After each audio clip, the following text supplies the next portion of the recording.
Welcome friend. দুয়ারে সরকার camp আবার কবে থেকে শুরু হবে, রাজ্য সরকারের তরফে কি নতুন আপডেট দেখে নিব বিস্তারিত এই ভিডিওর মাধ্যমে। পশ্চিমবঙ্গবাসীদের জন্য সুখবর, যেসব মানুষ অপেক্ষা করছিলেন দুয়ারে সরকার ক্যাম্পের জন্য তাদের জন্য সুখবর। ফের চালু হতে চলেছে দুয়ারে সরকার ক্যাম্প। পশ্চিমবঙ্গ সরকার রাজ্যের সাধারণ নাগরিকদের জন্য বিভিন্ন ধরনের জনকল্যাণকারী প্রকল্প চালু করেছে।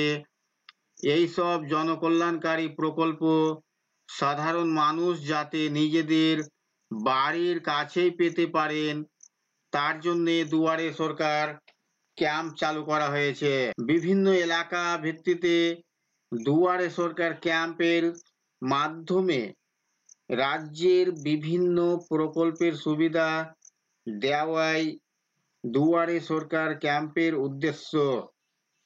মুখ্যমন্ত্রী এই দুয়ারে সরকার ক্যাম্পের পরিকল্পনা প্রথম শুরু করেন 2020 সালের 1 ডিসেম্বর নাগাদ। এরপর প্রতি বছর দফায় দফায় বিভিন্ন পঞ্চায়েত ও পৌরসভা এলাকাতে দুয়ারে সরকার ক্যাম্প অনুষ্ঠিত হয়। জানা গিয়েছে আবার কিছুদিনের মধ্যেই চালু হতে চলেছে দুয়ারে সরকার ক্যাম্প।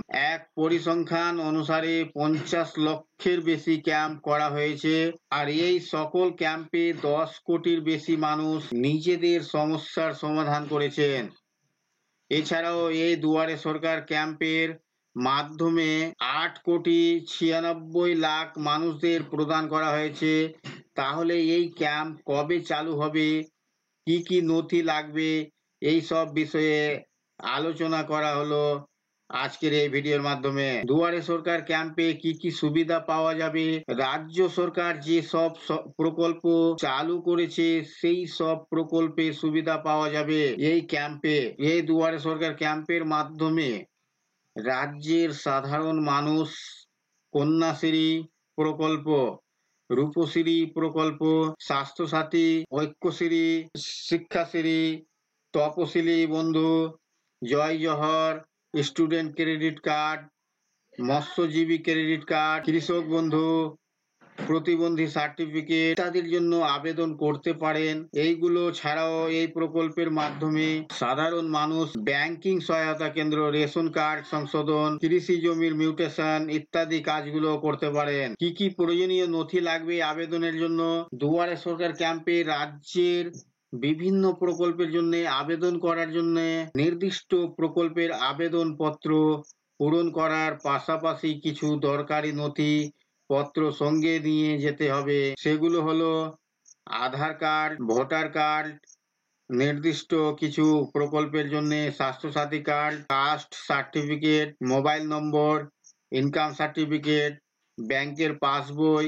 যেই প্রকল্পের জন্য আপনি আবেদন করবেন সেই প্রকল্পের ফর্ম এর মধ্যে লেখা থাকবে কি কি নথি লাগবে।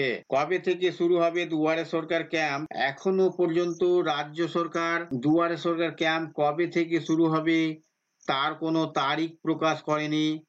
তবে জানা গিয়েছে জুলাই মাসের দ্বিতীয় ও তৃতীয় সপ্তাহ থেকেই ধাপে ধাপে এলাকাতে শুরু হবে দুয়ারে সরকার ক্যাম্প। আপনি যদি আবেদন করতে চান তাহলে আপনার নিকটবর্তী দুয়ারে সরকার ক্যাম্পে গিয়ে যোগাযোগ করতে পারবেন। আপনারা আপনাদের এলাকায় দুয়ারে সরকার ক্যাম্প কবে রয়েছে আপনারা কিভাবে চেক করবেন, তো আপনাদের প্রথমে ds.wb.gov.in এই অফিসিয়াল ওয়েবসাইটটিতে চলে আসতে হবে। এখানে আপনারা দেখতে পাবেন নতুন একটি অপশন ফাইন্ড ইওর ক্যাম্প। আপনারা এখানে ক্লিক করে দিবেন। এরপর আপনাদের কাছে একটি নতুন পেজ ওপেন হবে। এখানে দেখতে পাচ্ছেন আপকামিং ক্যাম্প, ওয়াল ক্যাম্প, অর্থাৎ আপকামিং যেটা নতুন ক্যাম্প আপনাদের এলাকায় বসতে চলেছে সেইগুলির লিস্ট আপনারা দেখে নিতে পারবেন। তো আপনাদের এখান থেকে আপনারা আপনাদের ডিস্ট্রিক্ট সিলেক্ট করে নেবেন। এরপর আপনাদের ব্লক, মিউনিসিপালিটি না ব্লক কি আপনারা সিলেক্ট করে নেবেন। এরপর আপনারা জিপি সিলেক্ট করে নেবেন। দেখতে পাচ্ছেন এখানে no record found in your locality. তো আপনারা এইভাবে চেক করে নিতে পারবেন আপনাদের এলাকায় যেদিন দুয়ারে সরকার ক্যাম্প বসবে তার এখানে পুরো ডিটেলস দেখিয়ে দিবে। তো বন্ধুরা, এই ছিল আজকের এই ভিডিও আপনাদের জন্য। আশা করছি ভিডিও আপনাদের কাছে খুব তথ্যমূলক। ভিডিও ভালো লাগলে অবশ্যই লাইক করবেন, শেয়ার করে আপনার সকল বন্ধুদের সাহায্য করবেন। আর চ্যানেলটিতে নতুন হলে সাবস্ক্রাইব করে পাশে থাকা বেল আইকনে ক্লিক করবেন। আবার দেখা হবে নেক্সট ভিডিওতে।